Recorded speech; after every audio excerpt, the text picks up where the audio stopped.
There is a conversation happening inside the Chargers building that goes way beyond replacing an injured player. The reps are saying one thing, the interviews are revealing another, and Jim Harbaugh seems to be measuring every word as he redraws the protection plan for Justin Herbert. Bolt fam, get ready. Today we are going inside that process, the promotion that changes who commands the line, a battle nobody can fully decode, and two underdogs turning camp into a roster trial. If you like tracking what happens before the decision becomes a headline, hit the like button and subscribe, because every signal this week carries weight. One move is no longer murky. Tyler Biadasz will not return this season, and Harbaugh handed the starting center job to Jake Slaughter without creating any public suspense. The coach redrew the offensive line map and named 4 positions as settled: center, right guard, right tackle, and left tackle. Left guard is the only opening. Inside the building, that kind of language reads almost like meeting minutes. Slaughter is no longer competing for a spot. He is now running the unit. The shift is massive. Selected 63rd overall in the second round of the 2026 draft, Slaughter had been competing at left guard. The injury moved him back to the natural position he played at Florida.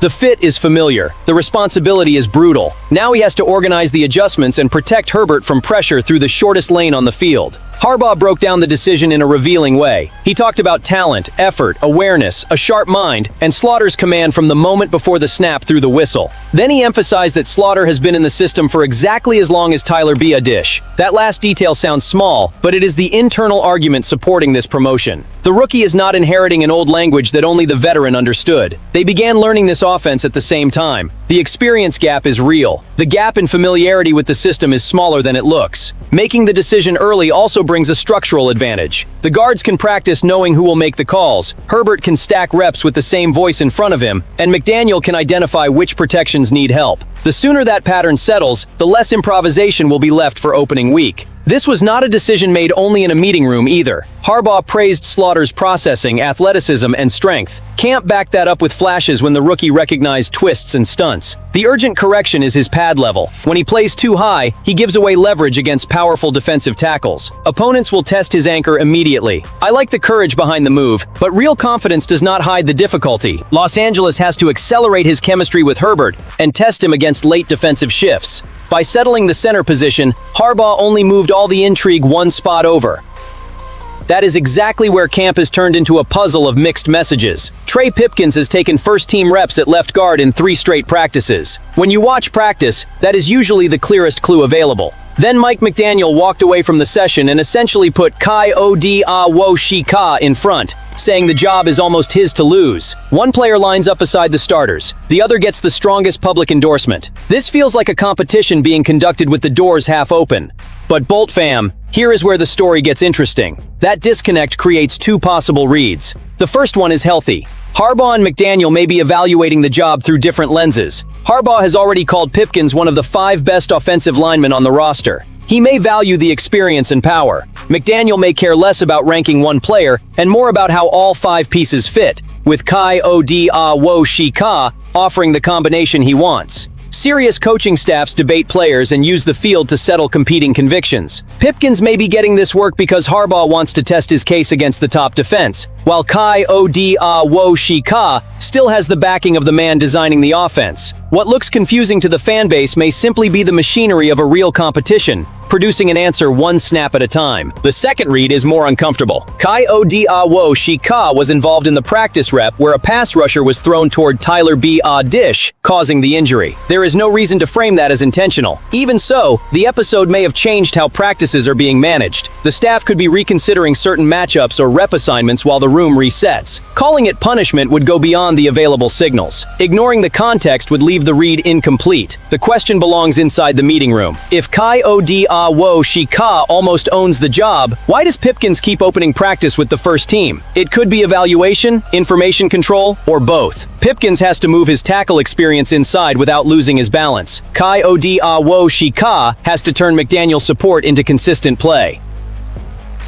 Not every choice is good enough. Slaughter will already carry a heavy load while organizing the offense as a rookie. The guard beside him has to simplify communication, hold up the pocket, and provide predictability. The staff is revealing its preferences through different channels, but the clock is tightening. Soon, the reps and the words will have to point to the same man. While that loud battle plays out, Branson Taylor has chosen the most dangerous path possible for the veterans, improving without asking permission. His second NFL season began far away from the headlines. He barely made an impact as a rookie. Now he is receiving first-team work at both left guard and left tackle, and that versatility is not being handed out as a favor. It is being earned by a player who came back physically different and far more reliable in his execution.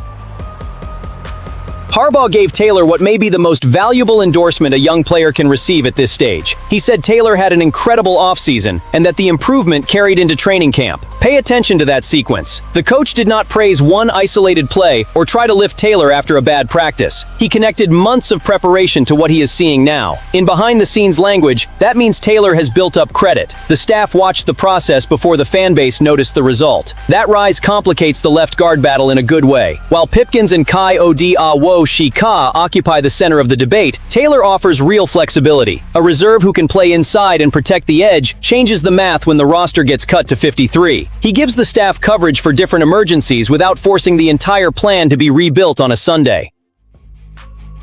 But I want to keep the excitement in the right place. First-team snaps in camp do not guarantee a roster spot, and praise from a coach will not block a defensive tackle in September. Taylor has to show a stable base inside and reliable feet when he shifts to tackle. Versatility becomes real game value only when neither position looks like a hiding place. The timing is the most interesting detail. The injury at center could have pushed Los Angeles to look only for familiar names, but it also created room to evaluate who has developed inside the building. Taylor does not have to win the competition immediately to influence the decision. If he keeps delivering, he can force Harbaugh to reconsider which veterans are truly essential and which combinations protect Slaughter best. The roster rewards the players who solve real problems. Taylor is getting there.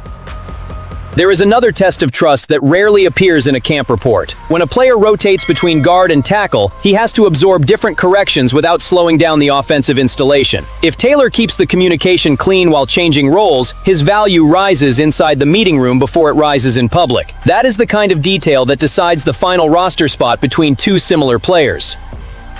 The defense has its own quiet story, and it belongs to a player who entered camp without the protection of a draft pick. Avery Smith, an undrafted cornerback, needed to produce early because the secondary is crowded and the final roster spots rarely wait for abstract development. He responded in the most objective way possible, by getting his hands on the football. He recorded 2 pass breakups on day 4th and stood out again on day 5th. When an underdog keeps showing up on consecutive days, the staff immediately begins reconsidering where his name belongs in the plans for September. The value goes beyond the number. Cornerbacks at the bottom of the roster have to survive after the offense identifies the matchup and attacks them again. One play can be a fluke. Showing up repeatedly in the positive camp reports suggests awareness, recovery ability, and competitiveness. Smith is making the choice between a rising rookie and a familiar reserve much harder. This is the roster cut process that many people only understand after the final list comes out. The decision is not based only on who is the better corner today. Special teams matter. Communication matters. The ability to play outside or in the slot matters. So does the risk of losing a young player on the market. The defensive plays are already on the record, but the next practices will provide the other answers. Every rep away from the football goes into the evaluation file too. I would keep the pressure on Smith at full strength. Put the kid against receivers who adjust their routes and see how he responds after allowing a catch. Camp should be looking for a corner who does not disappear when the opponent answers back. If he sustains this level, the undrafted label will lose its power fast. Players like Smith force a serious team to prove that production can dictate opportunity too.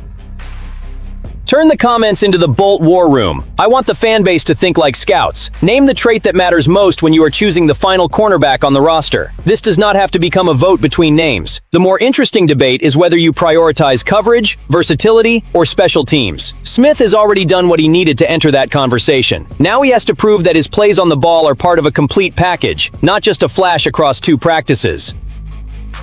Look at how this story connects with everything else. Slaughter earned trust because processing and performance met a real need. Taylor earned opportunities because growth and flexibility appeared at the right moment. Smith is pounding on the door because he made plays when nobody had saved him a spot. Behind these Chargers decisions, there is a bigger contest between resume and recent evidence. Harbaugh says he wants football players. August is producing candidates who are demanding that he stay true to that promise.